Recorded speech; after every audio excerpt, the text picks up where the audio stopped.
Hello friends, कैसे हो आप लोग। आज हम पढ़ेंगे पियाजे की अवस्थाएं। आपकी पियाजे की कितनी अवस्थाएं हैं। जीन पियाजे की आपकी 4 अवस्थाएं यहाँ पर मैंने लिख रखा है। आज हम ये डिस्कस करेंगे। कल क्लास नंबर फर्स्ट थी आपकी। कल मैंने आपको करवाया था जीन पियाजे की संज्ञानात्मक विकास।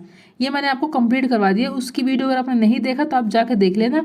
और थोड़ी सी बच रही थी, आपकी अवस्थाएं बच रही थी, तो मैंने आपको बताया था कि जो आपकी अवस्थाएं बच रही हैं जीन पियाजे की, वो मैं कल की वीडियो में आपको मैं करवा दूंगी। तो आज मैं आपको अवस्थाएं पढ़ाने जा रही हूँ और संज्ञानात्मक थ्योरी मैंने आपको पढ़ा दी है, वो जाके देख लेना। क्योंकि आपके यहाँ से बहुत सारे क्वेश्चन पूछे जाते हैं जीन पियाजे से। आपके सीडीपी में पूछा जाएगा, आपका मैथ में, हिंदी में, इंग्लिश में, संस्कृत, सब में से आपका यहाँ पर क्वेश्चन आने वाले हैं। तो बहुत इंपॉर्टेंट हो जाता है। इसके बाद जब आपका ये कंप्लीट हो जाती है थ्योरी, फिर मैं आपको करवाऊंगी इसी से रिलेटेड क्वेश्चन आंसर, जो आपके प्रीवियस ईयर क्वेश्चन पेपर हैं, जो आपके पूछे गए हैं एग्जाम में। यहाँ से क्वेश्चन जो अवस्थाएं हैं आपकी, यहाँ से भी आपके अभी जो 20 अगस्त को आपका एग्जाम हुआ था 2023 में, वहाँ से भी, वहाँ पर ये यहाँ से क्वेश्चन बने हैं। 1 या 2 क्वेश्चन बने हुए हैं। पेपर फर्स्ट में बने हैं, पेपर सेकंड में भी बने हैं। चलिए हम देखते हैं जीन पियाजे की अवस्थाएं। देखो, कल मैंने आपको ये अवस्थाओं मैंने आपको बता दिया था, अवस्थाएं कौन कौन सी, ये चारों मैंने आपको बता दी थी। लेकिन मैंने आपको क्या कहा था, इसको पूरा एक्सप्लेन करके मैं आपको कल बताऊंगी। बस इसके मैंने आपको कल नाम बताए हुए थे। अगर आपको याद हो तो मैंने आपको नाम बताए हुए थे। आज मैं इसको पूरा एक्सप्लेन करके बताऊंगी। देखो, जीन पियाजे के संज्ञानात्मक विकास का सिद्धांत को 4 अवस्था में बांटा गया है। कितने अवस्थाओं में बांटा गया? आपके 4 अवस्थाओं में बांटा गया है। देखो कौन कौन से में बांटा गया है। पहला आपका है संवेदी पेशी अवस्था, सेंसरी मोटर स्टेज। पहला हमारी कौन सी है? पहली हमारी है स्टेज आपकी सेंसरी मोटर स्टेज। दूसरी है आपकी प्री ऑपरेशनल स्टेज। क्या है? पूर्व संक्रियात्मक अवस्था, प्री ऑपरेशनल स्टेज है।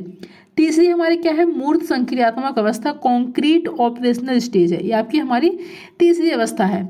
चौथी हमारी आ जाएगी औपचारिक संक्रियात्मक अवस्था, फॉर्मल ऑपरेशनल स्टेज। ये हमारी कौन सी हो गई? चौथी हो गई फॉर्मल ऑपरेशनल स्टेज। ये अब हम इसको पूरा डिटेल में पढ़ेंगे, बिल्कुल सही से। देखो, पहली हमारी कौन सी आ गई? पहली अभी मैंने आपको बताया है सेंसरी मोटर स्टेज। इसमें बच्चा 0 से लेकर 2 वर्ष, कितने साल तक रहता है? जब वो जन्म लेता है तब से 2 साल तक का रहता है। जन्म से लेकर 2 साल तक का बच्चा इसमें रहता है। इसको आप क्या कह सकते हो? संवेदी पेशी अवस्था। कौन सी? Sensory motor stage. इसमें क्या क्या होता है? देखो, इस अवस्था में बच्चा अपनी ज्ञानेंद्रियों के माध्यम से सीखता है। इसमें बच्चा अपनी किसके माध्यम से सीखता है? ज्ञानेंद्रियों के माध्यम से। जो उसकी सारी ज्ञानेंद्रियां होती है, जो आँख होते हैं, उसके कान, मतलब कि वो मतलब सुन के महसूस कर, अगर आप उसके सामने खड़े हो, अगर आप कुछ इशारे कर रहे हो, बच्चा सारी चीज़ों को समझ सकता है। ठीक है, क्या है? समझेगा। फिर अपने आप में वो बोल नहीं सकेगा, लेकिन वो क्या है, जब छोटा बच्चा रहता है बोलेगा नहीं, लेकिन वो मुस्कुराएगा अपनी ज्ञानेंद्रिय के माध्यम से।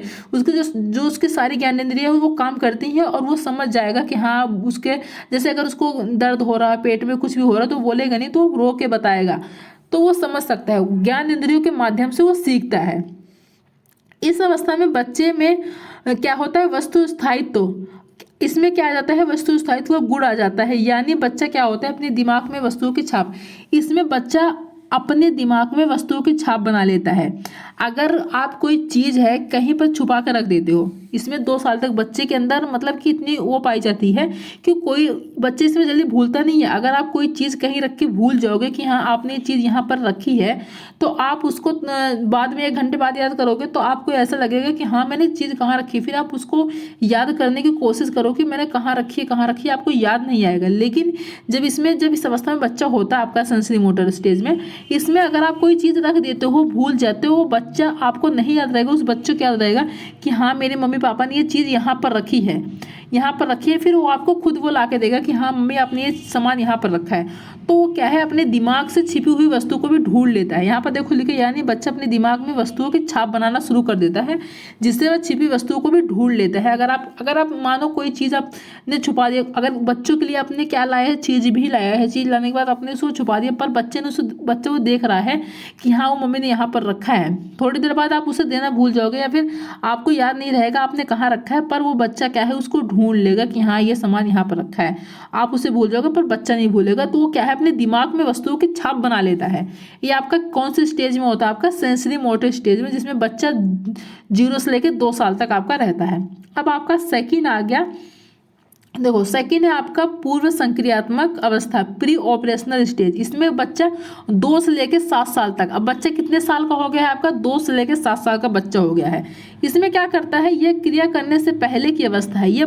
ये कौन सी अवस्था है, क्रिया करने से पहले की अवस्था है। इसमें बच्चा सामने आने वाली चीज़ों को देख पाएगा। इसमें बच्चा क्या है, सामने उसके सामने अगर कोई चीज़ आएगी उसको देख पाएगा, समझ पाएगा, लेकिन कोई क्रिया नहीं कर पाएगा। ठीक है, कोई क्रिया मतलब कोई कार्य नहीं कर सकता, उसकी कोई क्रिया नहीं कर सकता। वो देख तो लेगा, समझ भी लेगा, लेकिन कोई क्रिया नहीं कर पाएगा इस अवस्था में। इस क्या होता है, इस स्टेज में बच्चा प्रतीकों मतलब जो सिंबल्स होते हैं, सिंबल्स का यूज करने में निपुण हो जाता है। क्या होता है, सिंबल्स का जो सिंबल्स जो प्रतीक होते हैं, जो चिन्ह होते हैं, सिंबल्स का यूज करने में क्या हो, निपुण हो जाता है। जैसे साइकिल शब्द सुनकर उसके माइंड में साइकिल की एक इमेज बन जाती है। क्या है, बच्चा साइकिल का नाम सुनेगा, अगर आप उसके सामने बोलोगे साइकिल, क्या साइकिल चलाने आती है, फिर उसके माइंड में साइकिल की क्या है, एक छाप बन जाती है, इमेज बन जाएगी, छाप।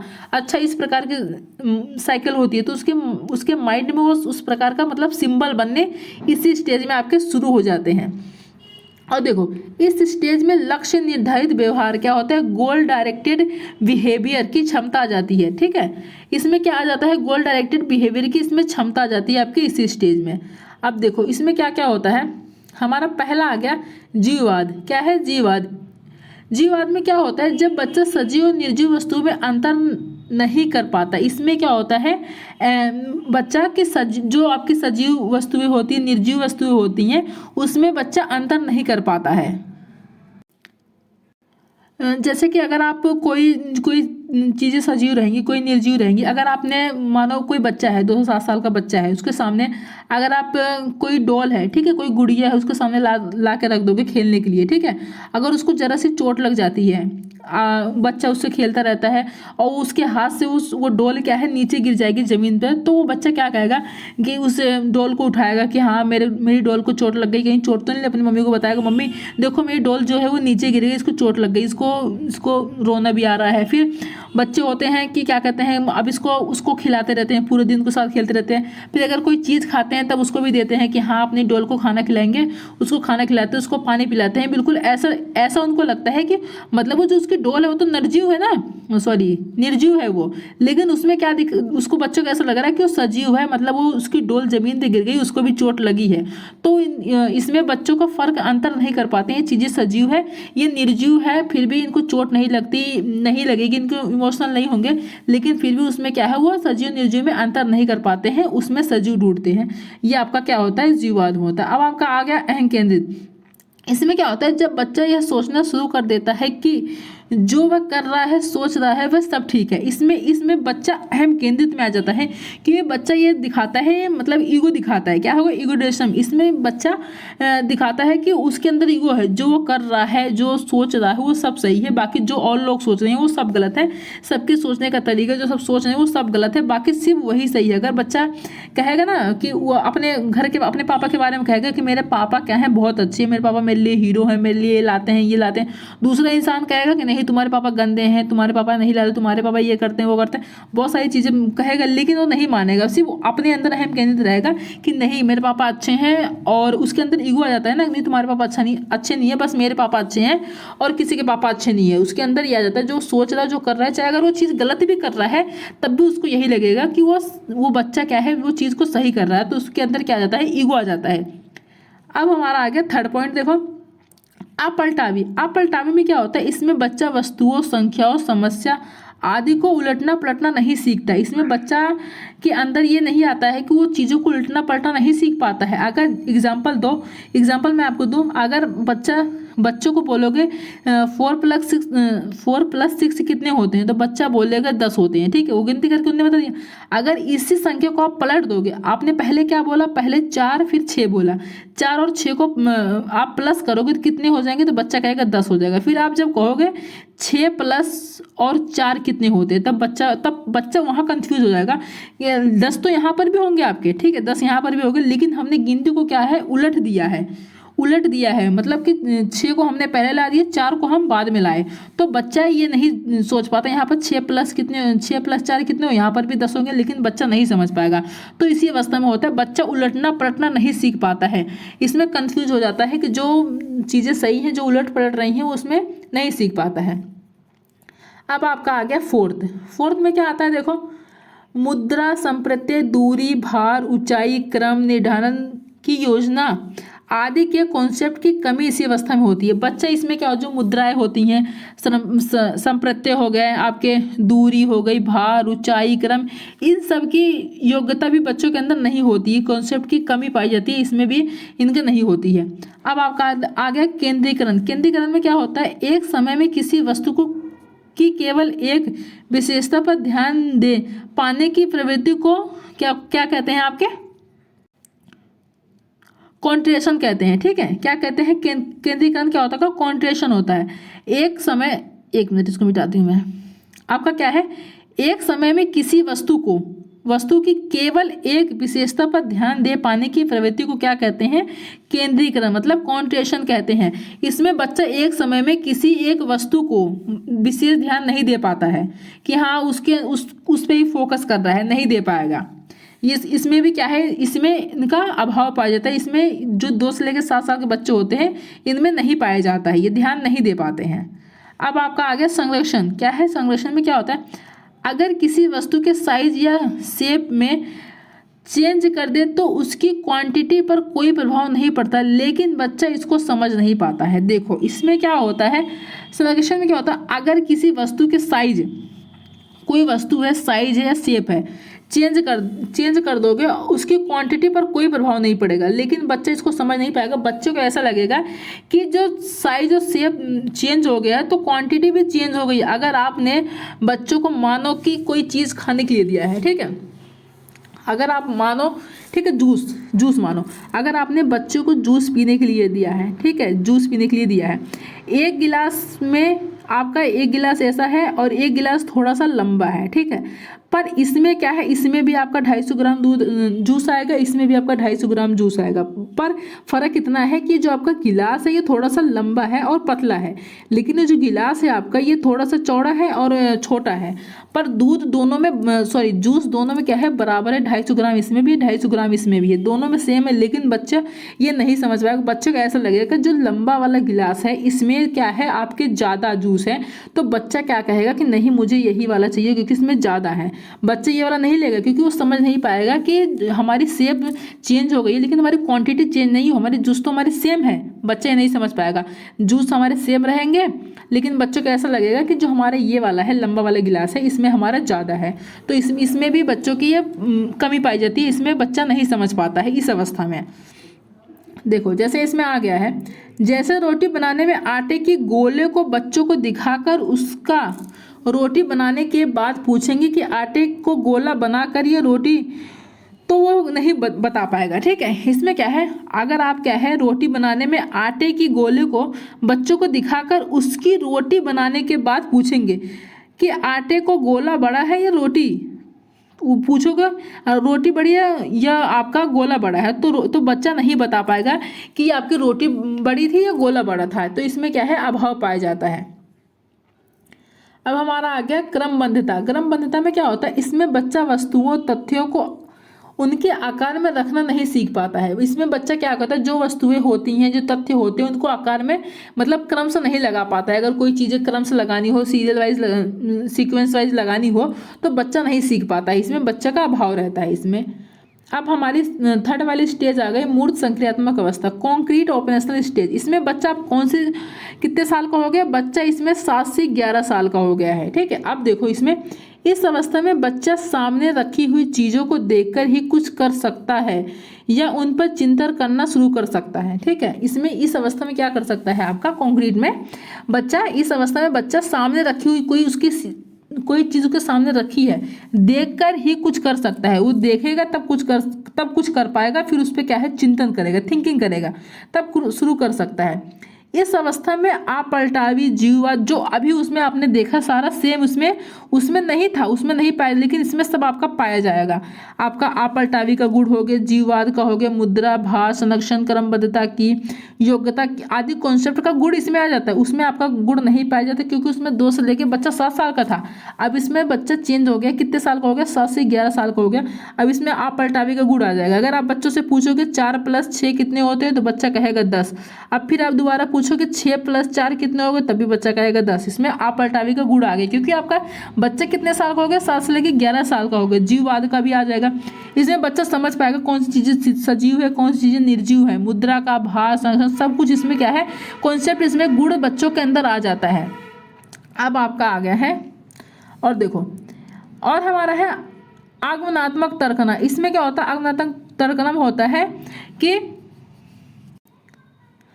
Hypothetical thinking. इसमें क्या होता है, हाइपोथेटिकल थिंकिंग में यह भी इसी अवस्था में आता है, ये भी क्या है, इसी अवस्था में आता है। यानी जब बच्चा उदाहरण के ऊपर आधारित होकर तर्क करने लगता है। बच्चा क्या करता है जब, यानी बच्चा जब उदाहरण के ऊपर आधारित होकर तर्क करने लगता है। जैसे पेड़ जरूरी है या नहीं हमारे लिए, बच्चा आंसर जरूरी है क्योंकि इससे हमें क्या मिलती है, इससे हमें ऑक्सीजन मिलती है। तो इसमें मतलब क्या करता है, बच्चा आगमनात्मक तर्कना करता है, सोचने लगता है। यह भी अवस्था में आता है कि यानी जब बच्चा उदाहरण के ऊपर भी सोचता है, मतलब उदाहरण तो होता ही है, उससे भी अधिक सोचता है, उससे भी आधारित क्या है, उसे सोचने लगता है कि हाँ ये चीज़ हमारे लिए ज़रूरी है या नहीं है, अगर ज़रूरी है तो क्यों है, फिर वो खुद ही सोचेगा, खुद ही उसका आंसर निकालेगा। तो इसमें ये पाया जाता है, इसी आपकी अवस्था में पाया जाता है। अब आपकी फोर्थ आ गई है फॉर्मल स्टेज। देखो फॉर्मल स्टेज में क्या होता है, बच्चा आपका 11 से लेके 15 साल का हो गया। कितने साल का हो गया, 11 से 15 साल का। देखो यह संज्ञान की सर्वोच्च अवस्था है। ये क्या है, संज्ञान की सबसे ऊंची अवस्था है। इसमें बच्चा अमूर्त चिंतन करने लग जाता है। क्या है, बच्चा इसमें अमूर्त चिंतन, मतलब अगर इस बच्चे के सामने कोई चीज़ आप नहीं भी रखोगे तब भी अगर आप उससे बताओगे कि हाँ ये चीज़ें ऐसी है तब भी बच्चा क्या है समझने लगेगा, बिना देखे उस चीज़ को। क्या है, अमूर्त चिंतन का मतलब क्या है, बिना देखे उस चीज़ को क्या है समझने लगेगा। इसमें निगमनात्मक तर्कना, इसमें नियमों के ऊपर तर्क करने लगता है। इसमें बच्चा क्या करने लगता है, नियमों के ऊपर तर्क करने लगता है। और देखो पियाजे के सिद्धांत की आलोचना। देखो पियाजे की आपकी 4 अवस्थाएं तो हो गई। इन्होंने आपकी 4 अवस्थाएं बताई थी जो मैंने आपको बता दी है। अब इनके पियाजे के सिद्धांत की आलोचना भी हुई है। देखो क्या क्या आलोचना हुई है। पियाजे ने मानसिक विकास के चरणों के क्रम को आप परिवर्तनशील बताया है, लेकिन अगर बच्चों को अच्छा वातावरण दिया जाए तो वह अपनी अवस्था की क्षमता से अधिक सीख सकता है। देखो पियाजे साहब ने आपके क्या बताया है, आलोचना क्या हुई है। इन्होंने बताया है कि जो मानसिक विकास के चरणों की जो अवस्थाएं हैं वो क्रम को आप परिवर्तनशील बताए हैं, मतलब परिवर्तन नहीं किया जा सकता। ये सारे स्टेज में क्या है, बच्चा नहीं, जिस स्टेज में बच्चा जितना रहेगा बच्चा उतना ही सीख सकता है। इन्होंने ऐसा बताया है। लेकिन और का कहना क्या है, आलोचना ये हुई है, अगर बच्चों को आप अच्छा वातावरण दोगे तो बच्चा क्या है अपनी अवस्था की क्षमता से अधिक सीख पाएगा। अच्छा उसको माहौल मिलेगा, अच्छी चीज़ें मिलेंगी, अच्छे माहौल में पढ़ने को मिलेगा। जिस समाज में रह रहा है वो समाज अच्छा रहेगा, सब कुछ अच्छा रहेगा, मतलब अच्छा इन्वायरमेंट रहेगा तो बच्चा अच्छा सीख सकता है। तो ये बात की क्या है, आलोचना हुई है इनकी। पियाजे का भाषा पर विचार पहले आता है, भाषा आता है बाद में भाषा। इनका क्या विचार था, पियाजे का भाषा पर क्या विचार था, विचार पहले आते हैं और भाषा बाद में आता है, ये इनका कहना था। क्या है, निजवाद में क्या होता है, जब बच्चा कोई काम करते हुए या खेलते हुए जो स्वयं से बातचीत करता है, गुनगुनाता रहता है। इसमें क्या होता है, बच्चा निजवाक में क्या होता है, खुद से बातें करता है। जब कोई बच्चा क्या करता है काम, ये क्वेश्चन में पूछा गया है आपका, याद रखना। जब बच्चा क्या है कोई काम करता है या खेलता है, ये क्या है खुद से ही बातें करता है। अगर आप कोई काम कर रहे हो, ठीक है, मानो कोई भी काम कर रहे हो तो आप अपने मन में गुनगुनाते रहते हो, खुद से बातें करते रहते हो, तो आपको क्या कहते हैं, इगोसेंट्रिज्म कहते हैं, तो निजवाक कहते हैं। आपका ये हो गया। तो देखो आपके जीन पियाजे की जो थ्योरी थी वो पूरी की पूरी कंप्लीट हो गई है। इतनी आपकी जीन पियाजे की थ्योरी थी बस, इसको आप अच्छे से पढ़ लेना, इससे बाहर आपका एग्जाम नहीं बनेगा। यही जितनी थ्योरी थी बस यहीं से आपका एग्जाम बनेगा जीन पियाजे का, इतना ही था आपका। एनसीईआरटी में भी इतना ही दिया हुआ है। अब इससे से रिलेटेड मैं आपको क्वेश्चन आंसर करवा दूंगी, जो आपके प्रीवियस क्वेश्चन पेपर पूछे गए हैं वो करवा दूंगी। बस आपका यह क्या है, कंप्लीट हो जाएगा जीन पियाजे। फिर उसके बाद हम नेक्स्ट टॉपिक करेंगे। चलिए, अगर आपको वीडियो पसंद आई हो तो लाइक कर देना, सब्सक्राइब करना, शेयर कर देना। अब मिलते हैं नेक्स्ट वीडियो में। Thank you.